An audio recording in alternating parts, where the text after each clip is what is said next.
Hey friends, Paisley and Glue here, and today we are going to be talking about putting fishing line in baby roll hems. So a fun thing that you can do on your serger is you can make a baby roll hem, and that's something that is going to tightly encase the edge of whatever fabric you want, but it's especially useful on a sheer fabric, and it finishes off the edge with a finish that you would be happy to see on the outside rather than the inside of a garment, which is what we usually use a serger for. But the really fun thing is when you use fishing line or another monofilament inside that baby roll hem, and it gives your finish a little bit of a stiffener. So if you're doing a ruffle like this, as opposed to being a little bit of a softer finish like this is a polyorganza, so it's already pretty bouncy, but it's a little bit softer. This is just the roll hem without the monofilament, and then this is it with the monofilament inside. So you can see it's a lot bouncier, and it's especially great for the edges of petticoat ruffles or other things like that where you really want to have it have a lot of volume and a lot of bounce to it. So let's get started. So here we are at our serger, and we're going to take a look at the different controls that we have here that we need to change things up in order to do our roll hem. So if we look at our serger, we're going to open up the side here. We've got a couple different controls besides these tension wheels, which is what you normally deal with, to adjust our stitch so that we get the roll hem. And I've already adjusted this for my machine. So the first thing you're going to do is you're going to move your selector here. The one in the front here is usually what you would normally be on your overlock stitch with, and you're just going to slide this little tool forward, and that's going to change you to a roll hem setting. The next thing you're going to do is you're going to narrow your stitch width. So that is going to bring this plate in and is going to make your stitch narrower than you normally would use for a serger. Then my stitch length knob is under here. Sometimes they're on the other side of the machine, but mine is here, and I'm going to move that all the way down to the 1 because we want the stitches to be as close together as possible so that we're encasing that edge in our roll hem. And then this is the differential knob, and that's going to move your feed dogs. If I move this knob, you can see that feed dog moving back and forth. So for this particular one, you can see here's where my indicator is. So actually, to make this look nice, I moved it all the way to the 1.5 here.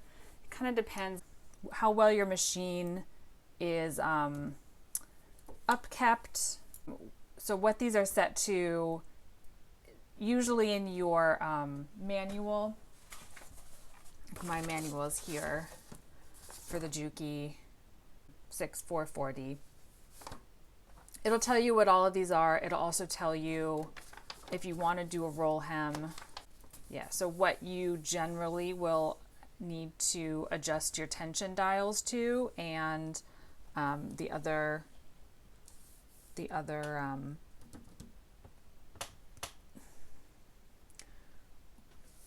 settings that you're going to need to change to. Mine were a little bit off of this, and it's probably because my machine is a couple years old. I haven't had it serviced in a while, so things are not quite at the factory settings at this point. So I really recommend that you adjust things and do a bunch of samples and get the roll hem looking really nice before you get to this point. I did want to show you the most important thing that you need to do when you're doing a roll hem is to disengage your knife. So I've already done that here. I'm going to put it back.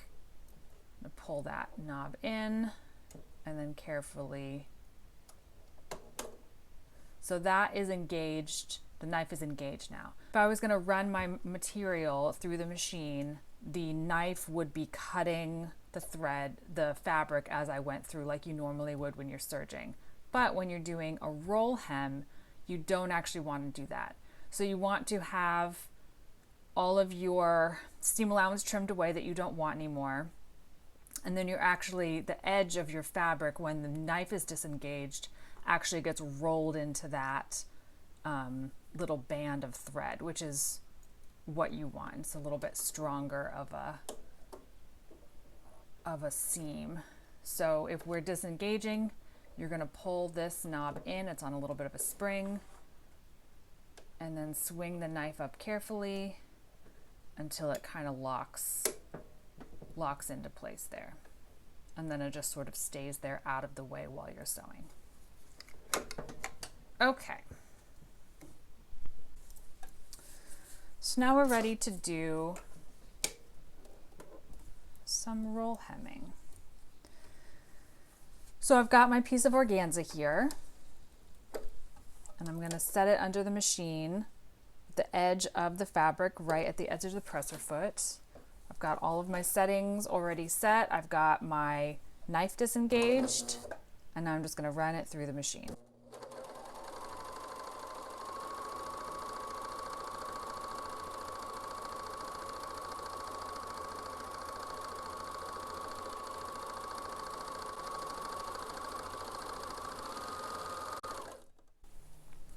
So you can see how it's not cutting off any of the threads like you normally would on a serger because we've disengaged that knife, and it's rolling all of that seam allowance into a nice roll hem there on the edge of the fabric. So I'm just gonna, you can see that it takes quite a bit longer to do this than it does normally, just because your needle has to move so much faster to do such tinier little stitches. It takes a while.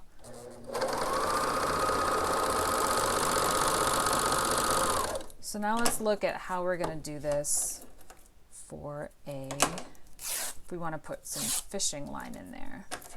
So for this, I'm going to go start again like I normally would, but this time I'm going to run some fishing line into this seam. So I'm going to run it kind of underneath the presser foot and out the back of the fabric. Leave yourself a nice long tail so it doesn't pull out by accident. And now, as long as the fishing line is to the right of where the needle is going to come down, it should get rolled into that hem, similarly to how all the rest of the fabric is going to get rolled into that hem.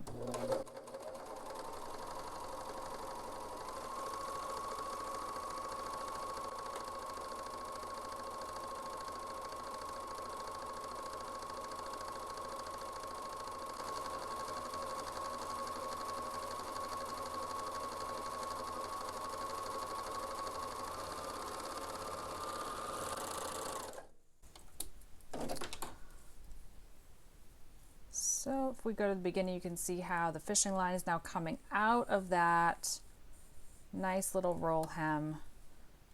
My tension is not perfect here. I'm getting a little bit of bunching, but as long as you have plenty of fishing line, that shouldn't be a problem. You can kind of just pull out that tension. I didn't actually test this with the fishing line first. I just kind of went for it. So know that you're going to need to adjust your tension slightly if you're going to do something like this. But that is much sturdier edge than just the baby roll hem without the fishing line monofilament.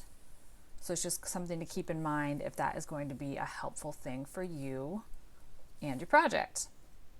So I hope that helped, and I hope that that is going to be something that you can use in the future.